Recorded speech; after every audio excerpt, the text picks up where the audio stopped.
First squad, move out! Everyone else, hold position and stay alert. Yes, sir. For days after returning from the tavern, Solovei remains still until tonight, when he finally makes his move. Almost at the same moment, in an abandoned warehouse on the east side of the town, a silent struggle between lies and truth is already underway. Half of Professor Rotwang's face lies in shadow, leaving Avrelian unable to read him. So, what did you find? I'm afraid there's little to report, Professor.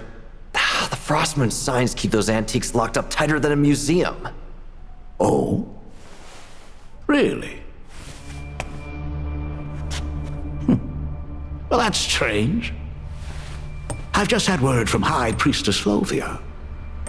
She sounded rather upset. Apparently a family treasure of hers has gone missing. I thought that was already taken care of. Gone missing? Or could it be someone on her side? An inside job? As far as she's concerned, I'm the only outsider who knows it exists. So of course, I'm the only one she blames. What I don't understand is why you choose to lie to me. Why the rush, Professor? Before anything else, I want to know.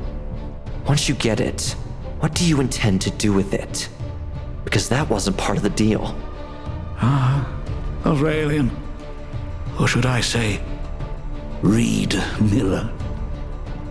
There's no need for all this caution. I understand your ambition. We're not so different, you and I. Hand over the relic and stand with me. With your bloodline, we can unlock its true power and open the path to an Elysium beyond the sky. Surely, that's worth more than any plan you'd chase alone. My bloodline? And how would you know that, Professor? I once gave your mother a choice. I invited her to work with me. But she chose another path. I've held on to this all this time, waiting for the day it can be returned to its rightful owner. And what makes you think I'd still work with you after everything you've done? You're not like your mother. So narrow. So bound by petty sentiment. This world is destined for ruin. Only beyond the sky, there lies the one true Elysium. With you, we could rebuild everything. Set it back in order. That's what you want, isn't it? Elysium? Built on everyone else's bones? Just so you could be the one who rises? Those mortals. Short-lived and foolish. In a world just as fragile. Just as doomed. What is there to cling to? But you're different, Reed Miller. You and I, we were chosen. We're meant to set our sights beyond the stars. You're insane. I'm nothing like you. Give it back! That's my mother's! Of course. But in return, you'll give me what belongs to me. I'm not making deals with a lunatic. And it was never yours to claim. Reed Miller, how utterly disappointing. The carefully maintained pretense finally gives way. Avrelian surges forward, casting a handful of powder from his belt. Caught off guard, Rotwang's sight is thrown into disarray. In a heartbeat, Avrelian is already there, swift and precise, taking the talisman back. cheap trick. Now you don't get to set the terms anymore. You think so?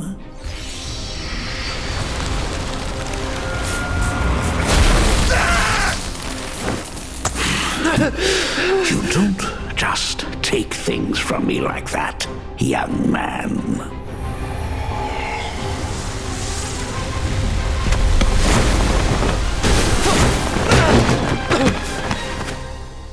Give me the relic. Now. Third side. Don't let them get away. Break it open! Just in time, Solovei leads his men inside. But as they take in the room, they find only 2 people there. And the soldiers exchange bewildered looks. Professor Rotwang. What an unexpected place to meet. Well, if it isn't Inspector Solovei. And this would be? An unexpected encounter, I'm afraid. And you? What brings you here? I'm here on orders to clear out the treasure hoarders' camp. According to our intel, their leader, Reed Miller, should be here.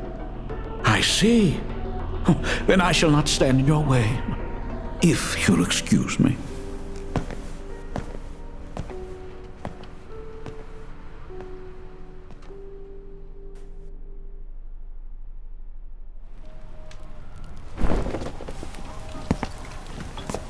You can stand down.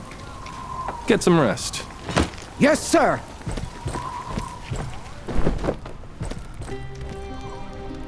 Back in the camp's makeshift interrogation tent, Solovei sends the guards away.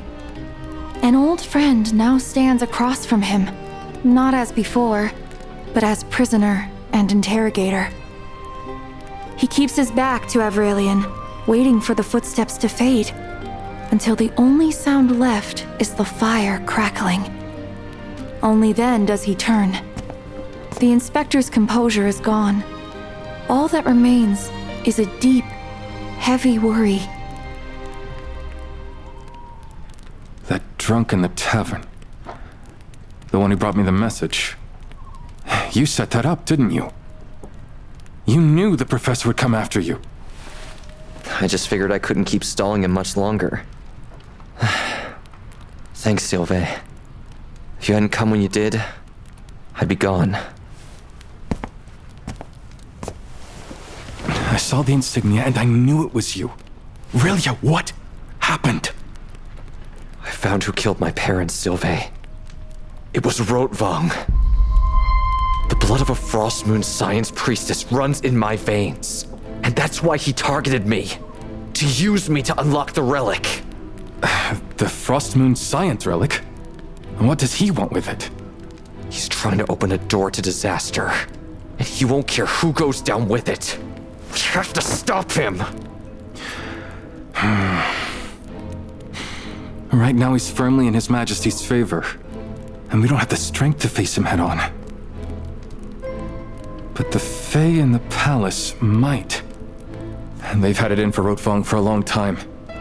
And this whole operation against the treasure hoarders was pushed by them. You mean... I've got letters linking him to foreign powers. Perhaps even enough to threaten the authority of the throne itself. This gives us an opening. We put them in his rival's hands.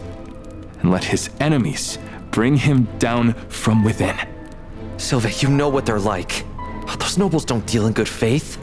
Working with them is just asking to get burned. I know, Relia. But it's the only way we have to bring him down. And you're safer here with the army than hiding among the treasure hoarders. Once we're back in Snezhnaya, I'll have your status changed. You won't be treated as a criminal, but as a key witness against him. You'll stand before His Majesty yourself and expose everything he's done. This has little chance of success. If we misstep, it won't just be me. You'll be pulled into it too. I told you. I'll always stand with you. Thank you, Solovei. Funny. I've been here before with no way out. Feels like fate's put it in front of me. One last gamble, everything riding on it. I'd be lying if I said I'm not afraid. But at least, I'm not facing it alone. Inspector Solovei, I'm taking that gamble. I trust you. And maybe I'll give fate one more chance.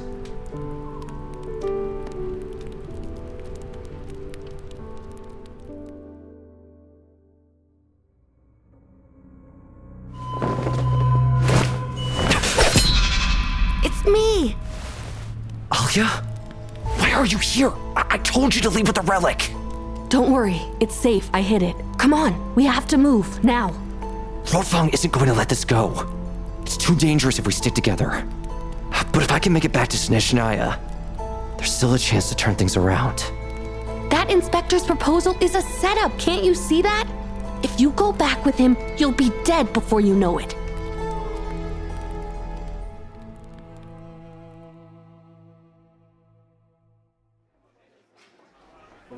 Through the winding corridors of the Zopolyarny Palace, the feasting and dancing never seemed to end.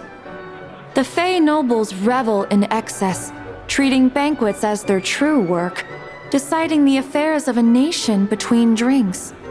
Solovei cuts through it all with urgency, each step like treading on thin ice, utterly out of place amid the languid indulgence around him.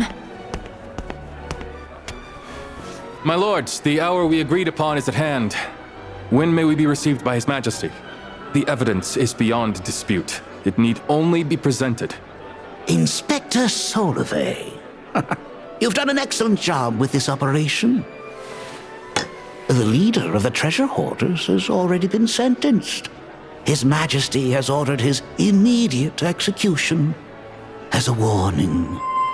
Execution? Mr. Filipov, this cannot happen. It goes against all procedure. He is a crucial witness. Without his testimony, how can Rotwang's guilt ever be proven? Proven? Who said the professor was ever on trial? What? What do you mean? What value does the testimony of a despicable thief hold? All he's good for is buying the court a moment of quiet and securing some so-called understanding with the professor. That is all he's worth.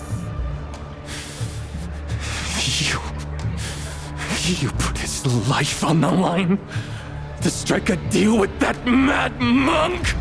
Watch your tongue, Solovei.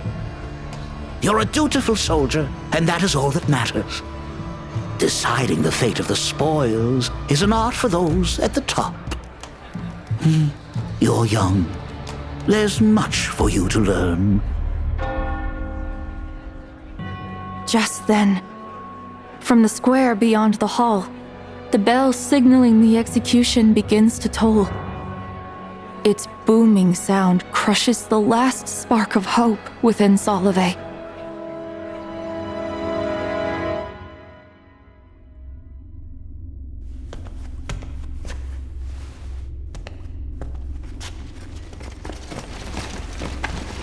Open the door! By orders of command, we're taking him! Are you bringing me to His Majesty? Yeah, Zieff. His Majesty doesn't grant audiences to criminals like you. Then, where are you taking me?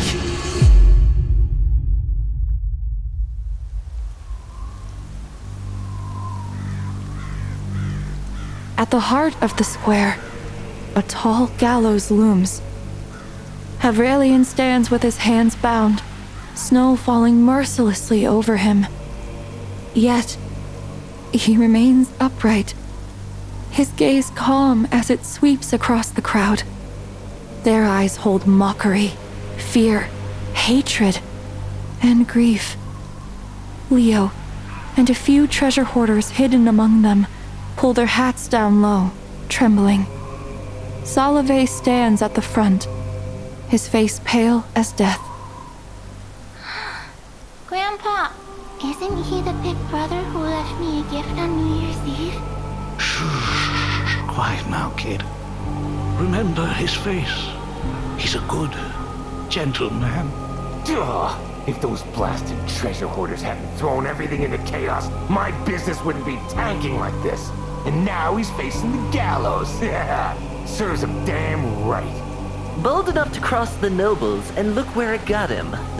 No surprises there. How can you forget their help? Without them, we'd be under the noble's boot, keeping our heads down. Exactly. Without their help, families like ours wouldn't have lasted at all. The world would be better off without you selfish, greedy people. I'm just pointing out the facts. All right. Don't say another word.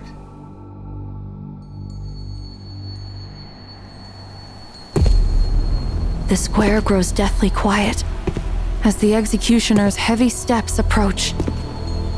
Leo tightens his grip on the dagger, ready to leap forward, but his companions hold him back.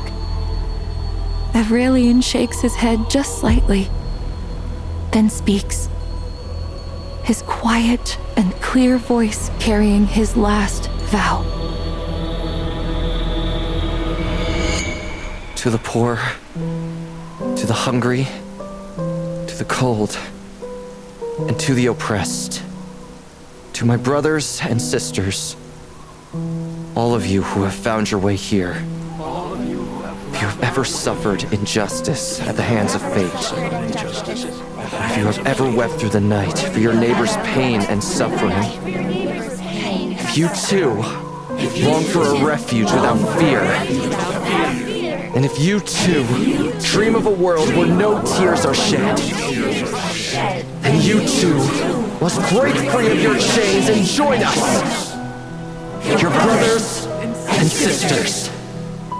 Let the dead bury the dead, and rise to build an Elysium for the hungry and the poor, on the wealth of the high and hardy. The vow drifts through the falling snow, like a seed taking root in the hearts of everyone present. Avrelian's gaze finally comes to rest on Solovei, a silent passing of the torch.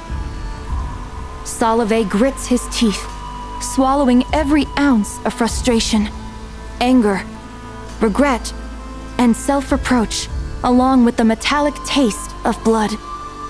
He watches the executioner slip the noose over his friend's neck, watches those still clear eyes close, and in that moment, he stands alone against 1,000 forces, turning his friend's immortal ideal into an unbreakable fortress of belief within his own heart.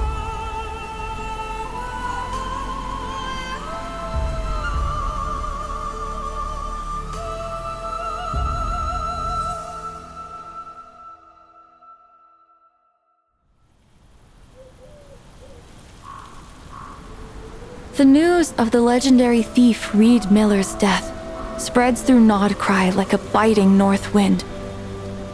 Alone in the gusting wind, Alia's gaze drifts towards Snezhnaya, her thoughts echoing with Avrelian's words from their last encounter. Do not worry about me, Alia.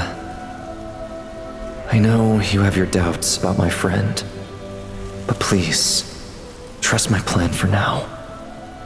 If I am indeed the prophesied ruler of Elysium, then no fate in this world can tear me from the brethren I hold dear. Such a fool. Fate's story never ends with one sacrifice. When a star falls, its scattered light finds others to shine. Some see the path ahead with new resolve, choosing to kindle the flame in their own way. Some will use the moonlight to cut through the fog, their blades sharp and unwavering. And some will face wind and snow, continuing the legend of Reed Miller. A story that will never truly fade.